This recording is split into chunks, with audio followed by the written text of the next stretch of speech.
este feriado haciendo primero un repaso, ¿no? Yo lo nombré como las calamidades que nos ha dejado el menemismo, ¿no? Todo lo que sucedió desde que Menem gana por primera vez y luego, bueno, es reelegido. Además, olvidé decirlo al principio, es reelegido porque él logra reformar la Constitución, ¿no? Es decir, ha hecho muchas cosas y muchas tuvieron y tienen aún consecuencias dramáticas para el país.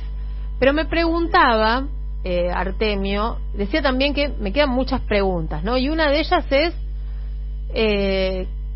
cómo en el medio cambió el electorado. El que eligió a Menem en el 89 no es el que lo eligió en el 95. Los medios que en el 89 lo ridiculizaban, ¿te acordás? Luego fueron los que lo acompañaron. Y bueno, me gustaría que lo charláramos esto, ¿no? ¿Qué pasó con la sociedad argentina en el menemismo?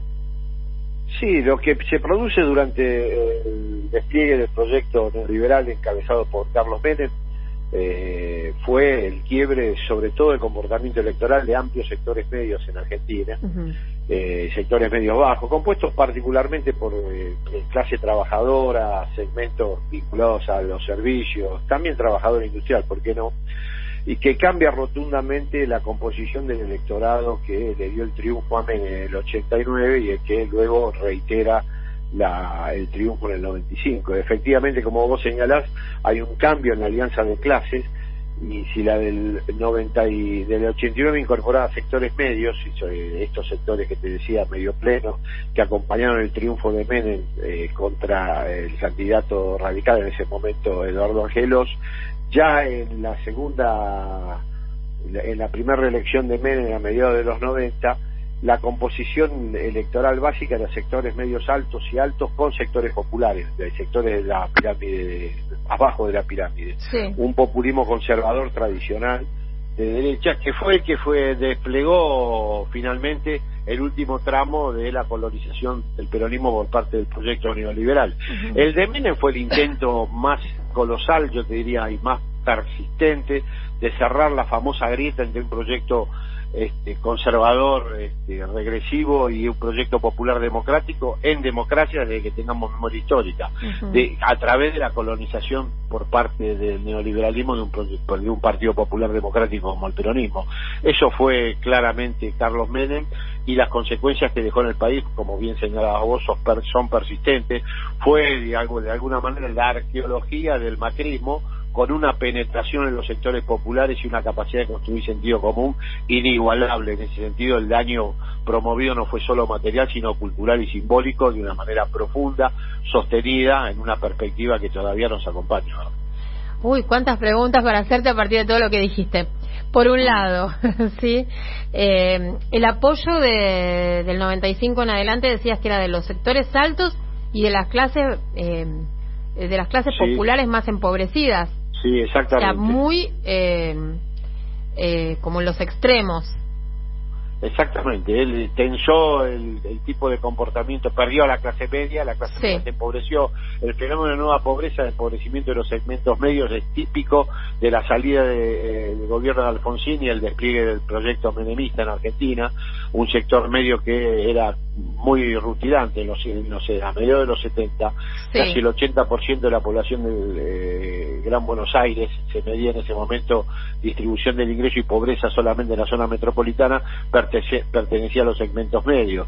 Durante el menemismo eso se fue angostando hasta llegar a menos del 60%, y bueno, en la crisis del 2001 casi el 40% de la población, menos, el 30% de la población pertenecía a clase media, el resto era nuevos pobres.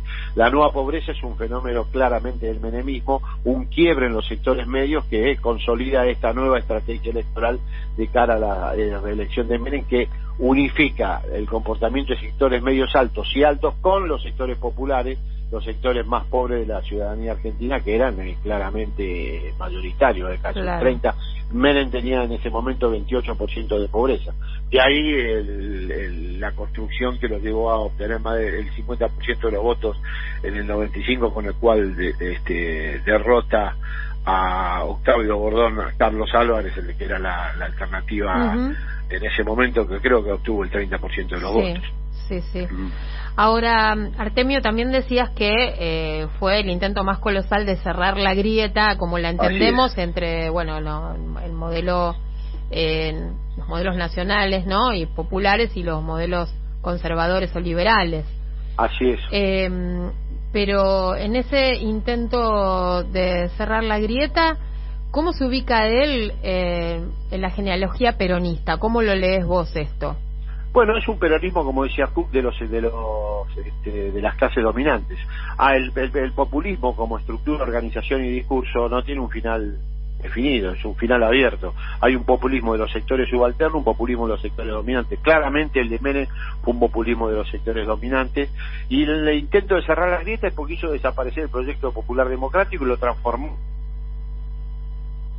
Eso es lo que está vigente hoy cuando se pide cerrar la grieta. Lo que se está pidiendo es la desaparición del kirchnerismo como fase del proyecto popular democrático en Argentina, que representa la mejor tradición del peronismo, la tradición que inauguró Perón y Evita, y continuó Néstor Kirchner a partir del 2003, que puso fin a este intento de cerrar la grieta y de predominio hegemónico del neoliberalismo desde la dictadura hasta el menemismo, incluso hasta la alianza. No te olvides, Andrea, que tanto Carlos Menem como la alianza FREPAS-UCR trajeron como ministro de Economía a Cavallo, y lo que predominó en ambas experiencias políticas fue el modelo neoliberal como el modelo dominante en lo económico y en lo social. Ahí no había grieta. Ahí todo el mundo se sentaba en torno a una mesa y la gente se entendía hablando. Aparece la grieta cuando un proyecto popular democrático encarnado en la figura de Carlos Kirchner pone fin a la hegemonía neoliberal, que en el peronismo fue rutilante durante la época menemista. El menemismo fue el intento de transvestismo, de cooptación de un partido popular democrático para con el neoliberalismo más colosal de que se tenga memoria. Por eso hizo tanto daño, porque no solamente transformó materialmente la sociedad argentina en orden a menores niveles de justicia y equidad, sino que simbólicamente transformó y construyó subjetividades a través de los mecanismos de inserción en los sectores populares que históricamente había construido el peronismo, que eran muchos y estaban disponibles en ese momento para que la ideología neoliberal se desplegara en sectores impensados. O sea, no te olvides el comportamiento de sectores populares y sectores medios durante el menemismo. Eran militantes de la ideología neoliberal de manera plena, y así sucedió, y así fue que obtuvo dos grandes mayorías. En el primer intento, en el 89, uno puede llegar a concluir que, bueno, Menem dijo una cosa y hizo otra, traicionó, pero en el 95 sacó más votos que en el 89. Sí. Con lo cual se había producido ya una transformación colosal, y Menem eso, como figura política, despojado ya del análisis ideológico, es una figura política de muchísimo volumen. Yo creo que en democracia el liderazgo con el proyecto conservador de mayor volumen que existió en democracia. Obviamente confronta luego Néstor y Cristina Kirchner, pero ya con un proyecto popular democrático que le dieron también volumen y liderazgo a una perspectiva Artemio, que ha inaugurado Perón. Ahora vos, que sos un estudioso, ¿verdad? Detengámonos en el momento en el que él pacta con las empresas, es decir, con Mujibón, que es... Sí. ¿Qué opera ahí en este dirigente para que tome ese camino? Bueno, él tuvo intentos de frenar la hiperinflación que había dejado Alfonsín en el 89, muy importante, y diseñó el plan BB de Burgibor, eso le fracasó, y obviamente el protoplan convertible en la figura de Herman González, y después desembarca a Cavallo en el gobierno. Y lo que buscó es la apertura económica, la hegemonía de los grandes grupos económicos por sobre los locales, la destrucción de la pequeña y mediana, bueno, lo que pasó, un proyecto de transnacionalización con la deuda externa como eje de valorización. O sea, endeudar al país de manera flagrante, primero iniciar un proceso de desmembramiento de todas las grandes industrias y toda la estructura productiva nacional, luego contraer deuda, cuyo momento culmine lo vivimos ahora recientemente con Mauricio Macri, que vuelvo a decir, fue el heredero de las políticas de Carlos Menem, como Menem fue el heredero de las políticas de Martínez de Oz. La arqueología de estos dos grandes movimientos, el de Menem y el de Macri, es Martínez de Oz, pero la arqueología del macrismo, incluso en su formato político, hay que buscarla en el menemismo. Por supuesto que con menos potencia y menos capacidad de daño al interior de los sectores populares, porque ya estaba el kirchnerismo. O sea, la aparición del kirchnerismo es una barrera de contención para que la penetración del neoliberalismo sobre los sectores populares no tuviera la contundencia que tuvo Menem. En eso la sociedad argentina le debe a Néstor Kirchner un valor histórico que todavía no está bien sopesado. Ustedes imagínense que frenó la posibilidad de que una tercera ola neoliberal se desplegara en democracia. La primera con los dos gobiernos de Menem, luego con la Alianza, y venía una tercera ola porque de no existir Néstor Kirchner o Carlos Menem o Ricardo López Murphy hubiera llevado adelante un proyecto neoliberal conservador nuevamente en Argentina, sin darle la posibilidad a sectores importantes de la ciudadanía a mejorar sus condiciones materiales y simbólicas y culturales, porque lo que produjo también el kirchnerismo fue una revolución cultural que puso fin a la hegemonía, no puso fin, pero disputó palmo a palmo, y todavía esa disputa sigue, la hegemonía neoliberal. Claro.